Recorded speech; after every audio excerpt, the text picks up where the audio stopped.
Oke, di sini dok. Ya, pertanyaan pertama, apakah ada standar khusus pedoman untuk desinfeksi dan sterilisasi alat CT scan? Mengingat alat CT scan ini ada beberapa bagian tidak dapat disinfeksi dengan cairan disinfektan. Terima kasih. Oke, ini untuk ini kami bisa menjawab. Jadi untuk SOP pemeriksaan dengan pasien-pasien COVID-19 pada pemeriksaan CT scan, jelas setelah itu harus dilakukan desinfektan, dan itu memang sudah ada protokol khususnya, baik itu terutama dari PARI ya, dari PARI radiografer sudah memiliki SOP untuk sterilisasi atau desinfeksi dari alat CT scan yang dilakukan pemeriksaan pasien probable atau COVID-19 saat itu. Ya, jadi sudah ada. Pertanyaan selanjutnya, oke, hasil CT scan serial disebutkan dapat mengontrol perkembangan penyakit. Apakah dapat dijelaskan perkembangan penyakitnya seperti apa? Ya, bisa dimunculkan slide kita yang sebelumnya ya, yang tadi. PowerPoint. Ya, jadi ini salah satu contoh saja yang bisa menunjukkan manfaat atau penggunaan dari CT scan dalam memantau, sebenarnya bukan mengontrol ya dok ya, istilahnya ya, memantau atau melihat perkembangan penyakit, baik itu progresivitas maupun resolusi atau perbaikan ya. Pada slide ini bisa dilihat ya, ini ada 4 slide ya. Ada 4 kali pemeriksaan CT scan, di mana yang pertama di pemeriksaan awal itu sudah muncul gambaran ground glass di kedua paru. Ya, di kedua paru. Kemudian dievaluasi lagi di sini 1 hari ya, 1 hari tanggal 28, lokasinya masih tetap di situ dan ground glass opacity-nya tampak membesar ya, tampak meluas, membesar. Nah, ini merupakan salah satu contoh evaluasi dari CT scan yang bermanfaat dalam melihat progresivitas dari penyakit. Melihat CT scan selanjutnya di ground glass tadi sudah menjadi konsolidasi, lebih padat lagi di situ proses inflamasi yang ada di situ akibat infeksi dari viral atau infeksi lain. Pada di sini kan negatif ya RT-PCR-nya ya, sehingga kembali ke pertanyaan ya, jadi CT scan dapat melihat progresivitas dari penyakit dari perubahan kerusakan struktur parenkim dari paru itu sendiri. Nah, tentu saja dalam klinisnya sehari-hari secara klinis juga dipantau ya dok ya, Dr. Henny ya, ada perubahan gejala klinis atau tidak, baik itu perbaikan maupun perburukan.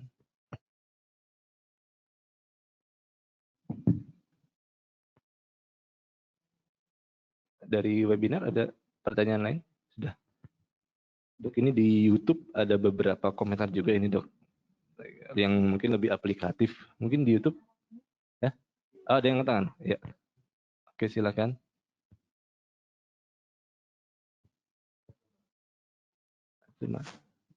Ya, silakan bagi peserta bisa langsung ditanyakan. Silakan Pak Azoman Nazirin untuk berbicara. Kami sudah membukakan mikrofonnya. Oh ya. Oke. Tidak bertanya. Tidak jadi bertanya. Oke. Dr. Henny, ini di webinar udah clear berarti ya, tidak ada yang bertanya lagi. Di YouTube ada beberapa komentar. Contoh kasus pasien PDP ini dok, dengan riwayat pasien confirm COVID-19, CT scan toraks pertama penemuan yang viral, tapi hasil swab negatif, lanjut CT toraks kontrol lesi malah bertambah. Ya, terima kasih. Jadi memang kalau kasus seperti ini kita harus lihat klinis, kita kembali lagi ke klinis. Jadi tidak bisa satu CT saja kemudian menegakkan suatu diagnosis.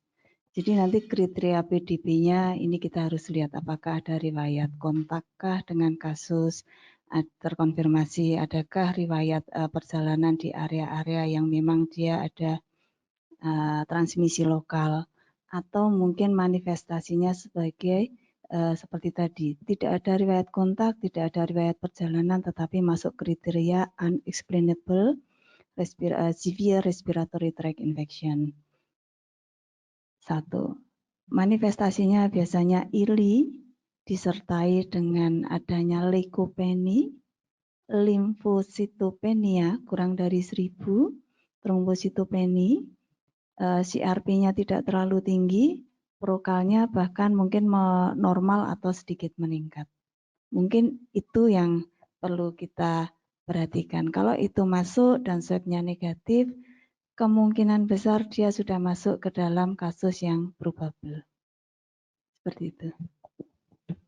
Baik, itu ya. Kalau untuk yang di lapangan memang klinis ya dok ya, yang utama ya dok ya, klinisnya. Ada komentar juga yang senada ya, jadi untuk PDP hasil toraks normal, tidak tampak lesi, dalam jangka waktu yang bersamaan CT toraks menunjukkan adanya lesi dan menunjukkan pneumonia, tapi swab negatif. Itu bagaimana ya? Ya, tadi sudah terjawab ya dok ya, kurang lebih sama. Apakah masih harus terus dipantau? Nah, mungkin itu ya. Jadi jawabannya jelas, itu harus terus dipantau selama 14 hari. Ini ada pertanyaan mengenai teknik pengambilan swab yang mempengaruhi hasil. Nah, kalau kami belum bisa komentar karena tidak melakukan tindakan swab ya dok ya. Ya, apakah teknik pengambilan swab mempengaruhi hasil?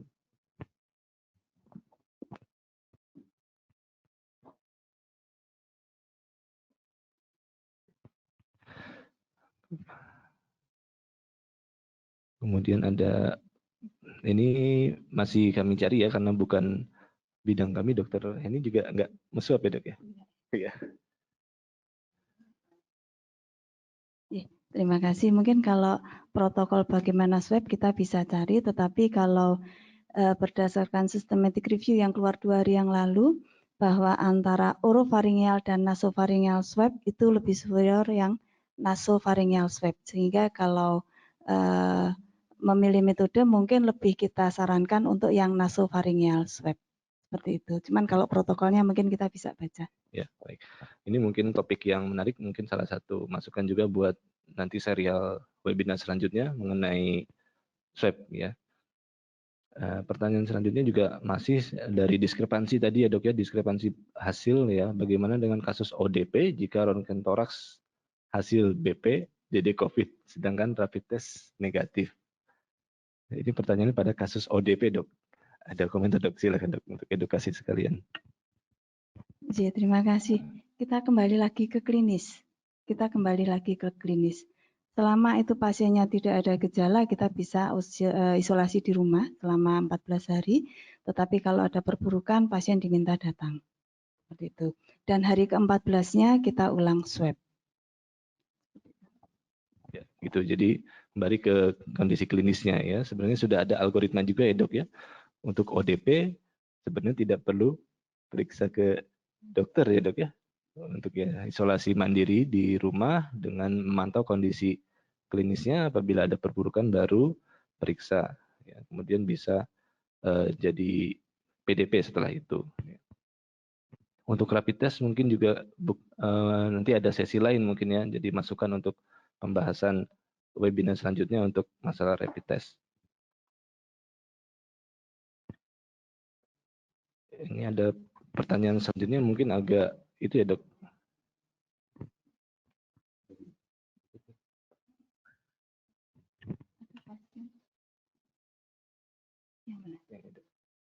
Apakah memungkinkan HRCT kan menjadi bagian? Oke, ya ini pertanyaan terakhir ya. Ada pertanyaan dari YouTube, apakah memungkinkan HRCT scan menjadi bagian dari screening pada pasien ODP? Mestinya yang kita lakukan pemeriksaan ini ke arah PDP dulu, jadi klinis dulu. Kita kembali lagi ke klinis. Kalau tidak ada klinisnya, saya rasa tidak perlu sampai ke sana. Karena tentu saja HRCT itu bukan sesuatu yang sifatnya biayanya murah, sehingga kita harus pintar-pintar memilih dalam kondisi seperti ini. Oke, ya banyak kondisi teknis ya dok ya yang tidak memungkinkan menggunakan HRCT sebagai bagian dari screening, apalagi pada ODP. ODP kan berarti orang dengan pemantau dengan ya tanpa gejala atau gejalanya ringan ya. Di webinar ada pertanyaan juga yang kurang lebih sama, bagaimana pertimbangan biaya dan konsep PPI tadi Dok apabila pemeriksaan CT scan lebih akurat ya. Jadi secara teknis yang di lapangan untuk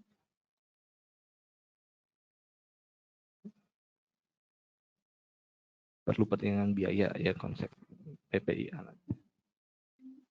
Ya, untuk PPI sudah ada ya, sudah ada standar operasionalnya. Tadi mungkin yang ditanyakan pertimbangan biaya ya semuanya dipertimbangkan ya Dok ya untuk pengambilan kebijakan. Menurut ini. Jadi kalau ini pertanyaannya adalah jika CT lebih akurat dibandingkan RT-PCR, maka perlu dipertimbangkan biaya dan konsep PPI. Iya betul. Tetapi RT-PCR tetap sebagai gold standard, tetap harus dilakukan CT untuk supporting datanya. Oke. Seperti itu. Ya. Jadi itu semua untuk pengambilan kebijakan untuk apakah dilakukan screening atau tidak, tentu saja perlu evaluasi dan analisis lebih lanjut ya, tidak hanya dari satu referensi. Yang kami paparkan pada sesi kali ini adalah salah satu dari jurnal artikel yang telah dipublis, yang kebetulan memiliki sampel yang paling banyak dibandingkan original artikel lain ya, dengan yang menghubungkan antara gambaran CT scan dengan kasus COVID ini. Nah, ada pertanyaan lagi, untuk secara klinis ini ya, ada pasien dengan gejala batuk dan sesak, riwayat kontak positif COVID-19. Hasil CT scan GGO bilateral, ya belum dilakukan serial CT. Hasil swab negatif. Nah, pasien kita perlakukan sebagai PDP atau positif. Ya, terima kasih. Ini sebenarnya masuk PDP. Tetapi pada manifestasi klinis yang berat, kita bisa masukkan ke dalam probable case. Ya, seperti itu. Probable Jadi case, ya. ada ringan, sedang, berat. PDP dengan manifestasi berat itu kita bisa pertimbangkan sebagai probable case. Oke, sudah cukup jelas mungkin ini jawaban dari Dr. Henny. Dan teknik, ya. Adakah teknik khusus dalam pengambilan gambar CT scan, tebal irisan, windowing level, dan recon parameter? Ya, dari studi yang dilakukan tadi di Cina ada parameter yang sama yang dilakukan, tapi tidak menunjukkan gambaran yang tidak menunjukkan teknik yang spesifik ya pada harus CT scan toraks, harus spesifik parameternya untuk evaluasi pneumonia akibat COVID ya. Dari referensi yang sudah disampaikan itu tidak ada seperti itu. Jadi teknik pengambilan dan windowing juga parameter rekodnya yang spesifik. Namun untuk radiologis biasanya juga akan melihat di workstation untuk melihat gambaran yang lebih jelas ya untuk meningkatkan sensitivitas untuk diagnosis pneumonia pada CT scan. Ya. Mungkin begitu dari pertanyaan-pertanyaan sudah kami bahas. Ini dari dari YouTube ada komentar terakhir, ini mungkin kita bahas yang terakhir, bagaimana penggunaan low dose CT. Penggunaan low dose CT, ada pengalaman dokter? Ya, gitu ya. Ya, untuk low dose CT scan juga dalam referensi belum kami dapatkan untuk kasus spesifik ya COVID-19 ini ya, karena low dose CT akan mengurangi gambaran kualitas gambaran dari CT scan-nya itu. Ya. Yang rutin dipakai adalah evaluasi atau screening menggunakan low dose CT pada CT toraks untuk evaluasi tumor, ya tumor paru. Ya. Tumor paru itu dia udah solid sehingga dengan low dose itu bisa kelihatan juga gambarannya ground glass. Pada setting screening tumor, gambaran low dose CT yang muncul adalah gambaran ground glass juga, tapi tadi ini settingnya adalah tumor. Untuk penggunaan low dose CT pada kasus COVID-19 belum ada referensi yang kami pribadi pernah baca, gitu ya. Jadi belum bisa berkomentar pada saat ini. Oke.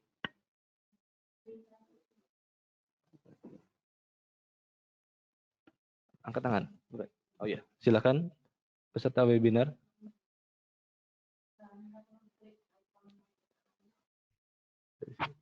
Cek.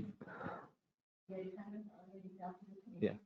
Silakan Pak Tri Prasetyo untuk unmute dengan mengklik ikon mikrofon di aplikasi webinar.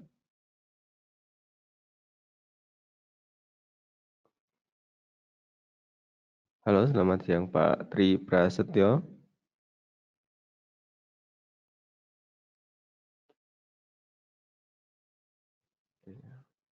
Belum bisa. Oke, coba. Para peserta webinar mungkin yang mau bertanya langsung secara audiovisual bisa acungkan tangan. Di situ ada raise hand dan unmute di komputer atau laptopnya atau handphonenya bisa unmute dulu sehingga suara bisa terdengar di kami.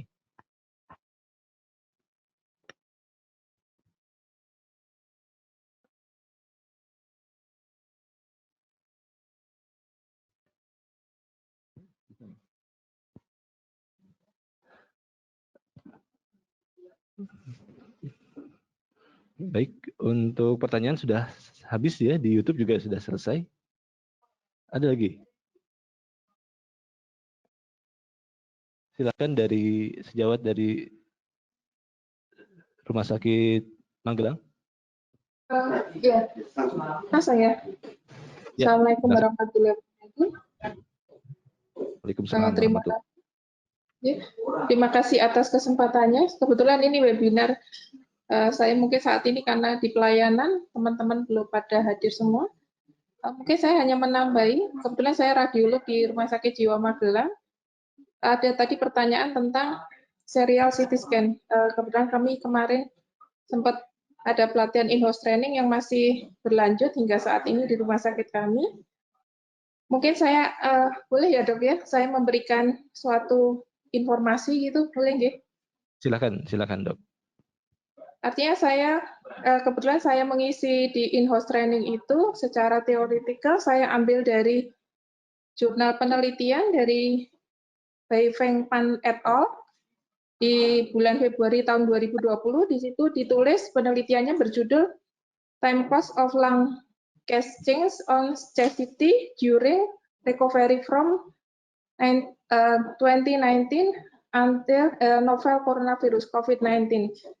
Jadi di situ disebutkan dalam metode ini untuk pasien-pasien yang ARDS dieskludkan, diambil sampling 21 pasien dengan pemeriksaan RT-PCR, 6 pria dan 15 wanita, usia antara 25 sampai 63 tahun, dilakukan pemeriksaan CT scan, kemudian torak dalam waktu kurun 1 sampai 8 hari, rata-rata 4 plus minus 1 hari.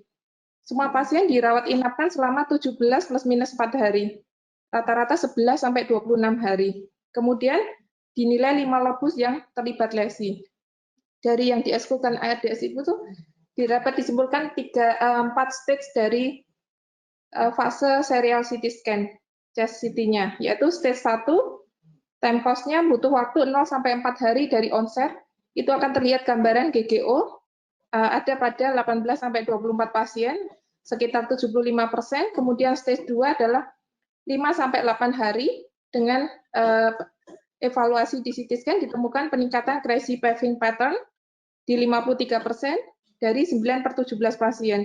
Kemudian stage 3 itu membutuhkan waktu time course dari onset awal itu 9 sampai 13 hari, akan terlihat konsolidasi pada temuan 91%, yaitu di 19 per 21 pasien.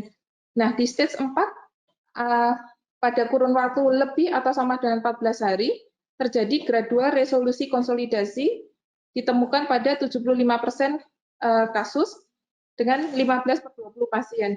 Dapat disimpulkan bahwasanya pasien akan mengalami perbaikan kondisi COVID-19 dan mengalami keparahan terburuk penyakitnya pada puncaknya adalah di 10 hari dari onset. Artinya di sini dari penelitian ini mengindikasikan bahwasanya satu yang mungkin bisa dari persepsi penilaian dari kita adalah bahwasanya dibutuhkan long life rawat inap yang sangat lama, lebih kurang bisa sampai 30 hari sampai dinyatakan sembuh. Kemudian bisa diekskludkan dari kondisi RDS ini untuk serial CT scan. Jadi kita berharap pada puncak di hari ke-10 maksimal 13 hari, pada saat hari masuk stage 4 di hari yang ke-14 berikutnya, begitu terjadi resolusi konsolidasi, maka harapan untuk kesembuhan itu akan sangat tinggi. Mungkin dari penelitian ini akan memberikan suatu informasi yang bermanfaat untuk kita. Ada suatu harapan dari nilai yang RT-PCR yang positif dengan serial chest CT yang akan sangat perlu diinfokan kepada semua DPJP yang merawat pasien. Mungkin ini dokter yang bisa saya berikan dari yang saya baca jurnal. Terima kasih. Wassalamualaikum warahmatullahi wabarakatuh. Waalaikumsalam warahmatullahi wabarakatuh. Terima kasih banyak dokter. Ini merupakan satu knowledge sharing ya. Knowledge sharing itu yang diharapkan dari sesi webinar ini, kita berbagi informasi, dan nanti siang ada sesi dari knowledge management ya, dari sesi serial webinar juga ya. Jadi disampaikan tadi bahwa evaluasi perkembangan penyakit dari COVID ini bisa dilakukan dengan CT scan serial ya. Mungkin ada tambahan dokter. Mungkin hal ini akan ada suatu kebetulan di rumah sakit kami menjadi lini kedua juga untuk penerimaan ODP PDP. Ada beberapa rumah sakit, terutama yang negeri, ada yang masih fasilitasnya cukup, ada yang sudah komplit, optimal gitu. Untuk rumah sakit yang dengan CT scan hanya baru satu modalitas, mungkin ini menjadi pertimbangan juga.